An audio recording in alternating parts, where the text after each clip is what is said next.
Lesson 76. I am under no laws but God's. We have observed before how many senseless things have seemed to you to be salvation. Each has imprisoned you with laws as senseless as itself. You are not bound by them, yet to understand that this is so, you must first realize salvation lies not there.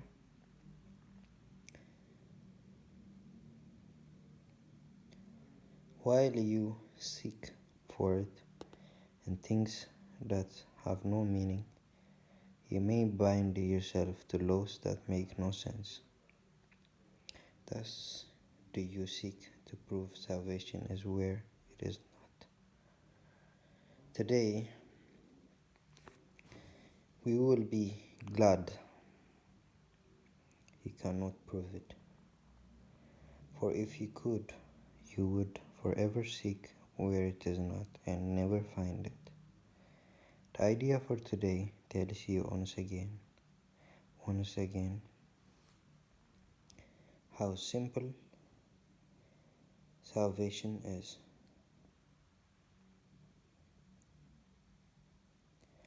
How simple is salvation. Look for it where it waits for you and where it will be found. Look nowhere else, for it is nowhere else. Think of the freedom and the recognition that you are not bound by all the strange and twisted laws which you have set up to save you. You really think that you would strive unless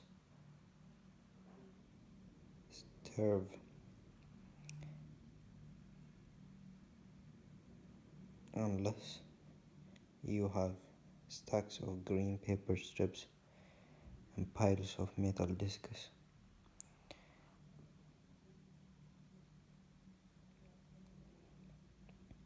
You really think a small round pellet or some fluid pushed into your veins through a sharpened needle will ward off death? You really think you are alone unless another body is with you? It is insanity that thinks these things. You call them laws and put them under different names in a long catalogue of rituals and have no use and serve no purpose. You think you must obey the laws of medicine, of economics, of health, and of health. Protect the body and you will be saved. These are not laws, but madness. The body is endangered by the mind that hurts itself. The body suffers that the mind will fail to see it is. It is the victim of what really suffers. It is the victim of itself.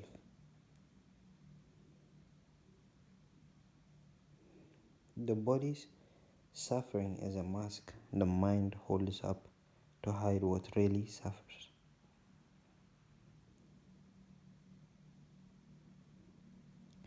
It would not understand it is its own enemy, that it attacks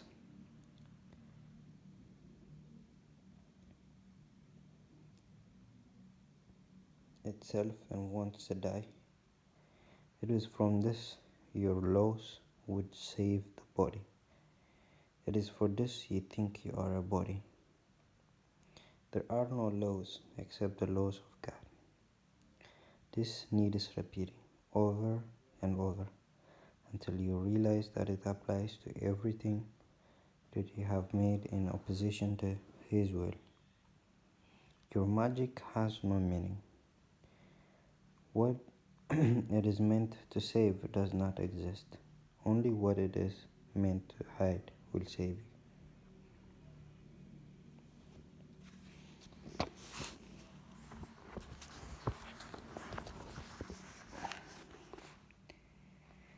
The laws of God can never be replaced. We will devote today to rejoicing that this is so.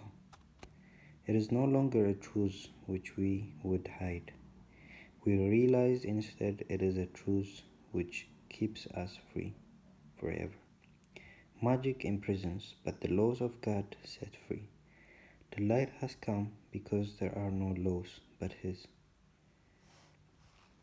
We will begin the longer practice periods today with a review, with a short review of the different kinds of laws we have believed we must obey. These would include, for example, the laws of nutrition, of immunization, of medication, and of the body's protection in innumerable ways. Think further. You believe in laws of friendship and of good relationships and reciprocity. Reciprocity.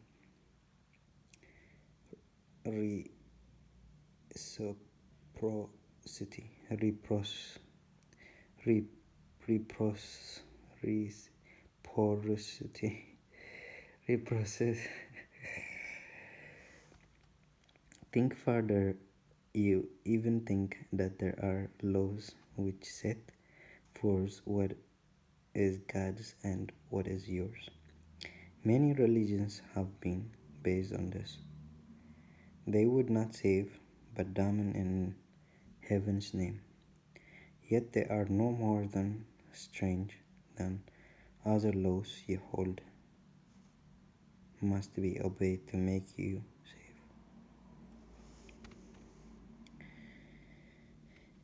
There are no laws but God's.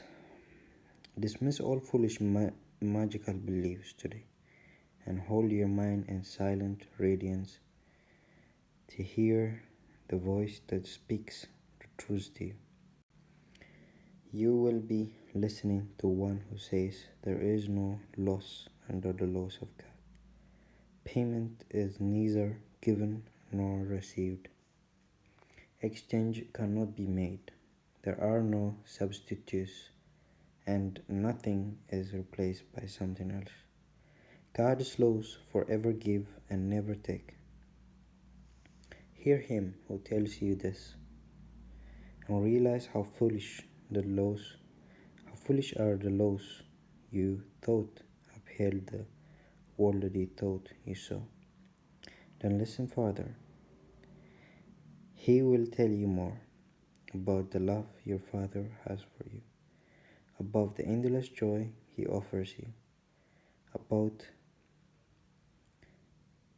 the endless joy He offers you, about His yearning for His only Son, created as His channel for creation, denied to Him by His belief in hell. Let us today open God's channels to Him and let His will extend through us to Him. Thus is creation endlessly increased. His voice will speak of this to us, as well as of the joys of heaven, which His laws keep limitless forever. We will now repeat today's idea until we have listened and understood there are no laws but God's. Then we will tell ourselves as a dedication with which the practice period concludes. I am under no laws but God's.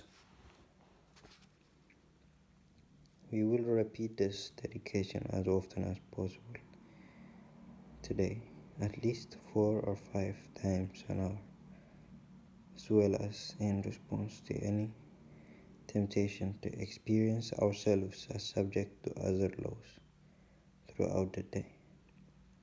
It is our statement of freedom from all danger and all tyranny. It is our acknowledgement that God is our Father and that His Son is saved.